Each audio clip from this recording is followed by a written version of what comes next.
Alrighty then, corn children. Today we will be looking at polynomial long division. I did provide in the Google Classroom this worksheet, 723, and it has two examples at the bottom that I think are worth looking at. We're going to go through another example very similar to these. These are just for your learning pleasure. All right, so here's the example I'm actually going to do with you right now. We are asked to divide, that's what the line means, the upper polynomial, the numerator, by the denominator. So, two methods. The first method is the traditional algorithm with a division symbol. All right, now, it is always the numerator that goes into this box, but before we put it in, I need you to notice something with me. X to the fourth, x squared. There is no cubic term. There are no x cubes. Ha-ha! That is important when we go to do this process, that our like terms line up, otherwise things get all kinds of crazy.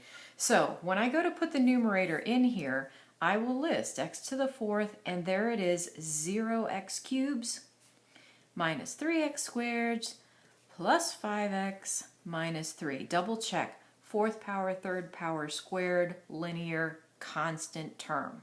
Awesome. Denominator right out here. All right, we're going to play a game. It's a horrible game, but it's a game. Our game is, what would I need to multiply? I'm looking only at the first term. Don't look at that -2. Don't even look. What would I multiply that x to get x to the fourth exactly? If you have been paying attention for the past, I don't know, 5 years, you would know it's x cubed. X cubed times x to the first is going to make x to the fourth. So I only looked at the first terms, but now that I have this up here, I distribute this, distribute to both of these. If there were 3 terms here, I distribute to all 3 of them. So I distribute this, putting the answer underneath. So I get x to the fourth, distributing here, -2x cubed. And you'll notice that my cubes lined up because I had a placeholder of 0. Now, at this point, we're supposed to subtract. I am going to suggest to you that you distribute that negative, though, and consider this, instead of subtracting, adding the opposite. Yeah.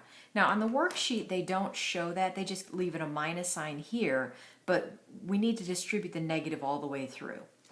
So these would now add to make 0. These would add to make 2x cubes.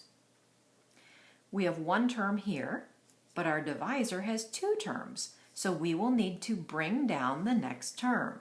Bring out your dead. There we go.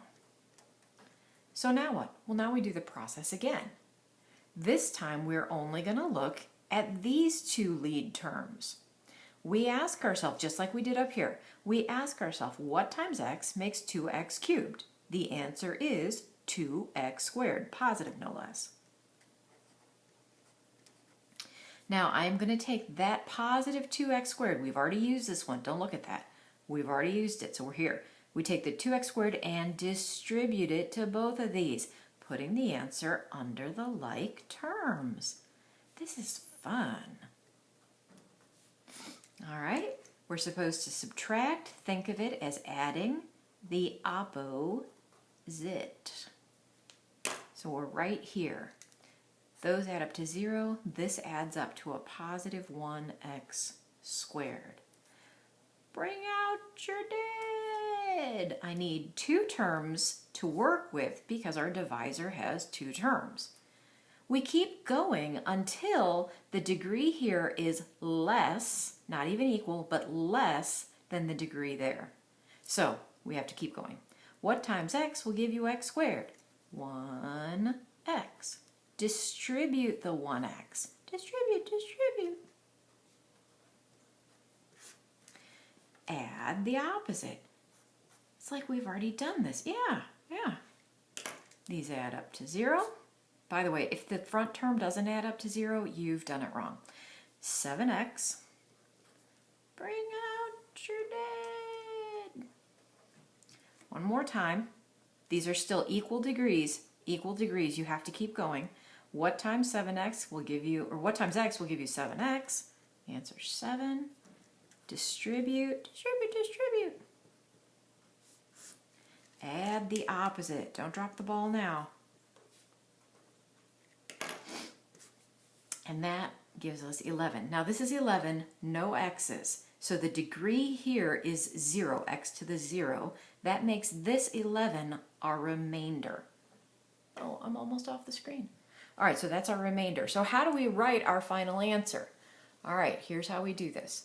We take this answer, known as the quotient. We add the remainder in the numerator, and what happens in the denominator stays in the denominator. All right, we are going to do this exact same problem again. However, this time we're going to use that box method. All right, so here's the same problem again, but this time we're going to use, it's called generic rectangles. Now, we are dividing by a binomial, 2 terms.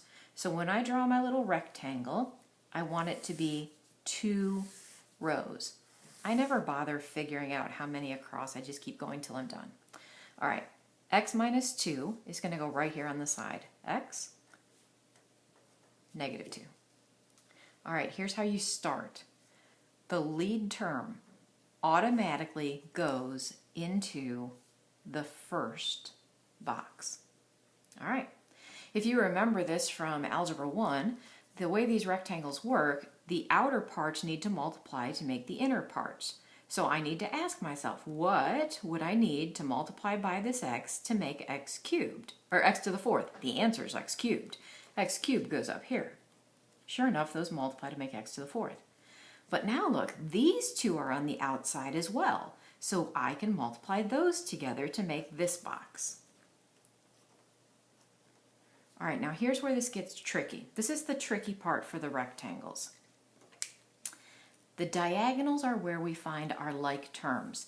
This box here and this box here should add up to go back to the original problem and make, in our case, 0x cubes.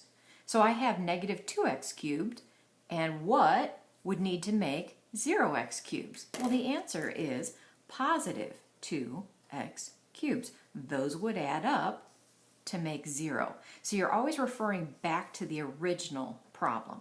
All right, so now we can figure out what multiplies to make this box. So I have x here, I would need a 2x squared there. It is positive, you can put the plus there. Those would multiply to make 2x cubed. But now these 2 are outside, so I can multiply in. Okay, here's another diagonal. On this diagonal, I need these 2 to add up to make the negative 3x squared. I have negative 4x squared. This would need to be a positive 1x squared. Check it, those add up to make negative 3x squared. So we refer on the diagonal back to the original problem. All right, here we go again. What times x will make 1x squared? That's a positive 1x. Yeah, put the 1 there, bless your heart. All right, now we multiply these 2 in, and I get negative 2x. To the next diagonal. On the diagonal, these need to add up to make 5x. So that would need to be a positive 7x. Check it out, those add up, don't they? What times x makes 7x? 7. Multiply these in. Negative 14. Here's our last diagonal. We're almost done with this. On this diagonal, I need to end up with negative 3. So I already have negative 14. I need positive 11. Now, check this out. There are no x's here. The divisor was x to the first. So this is a lesser degree. It is a smaller degree, not equal. This was equal. We kept going. This is a lesser degree. So this right here is your remainder. And you'll notice we got the same answer as the other time. No way, it's the same problem. So our answer is now, here's the quotient,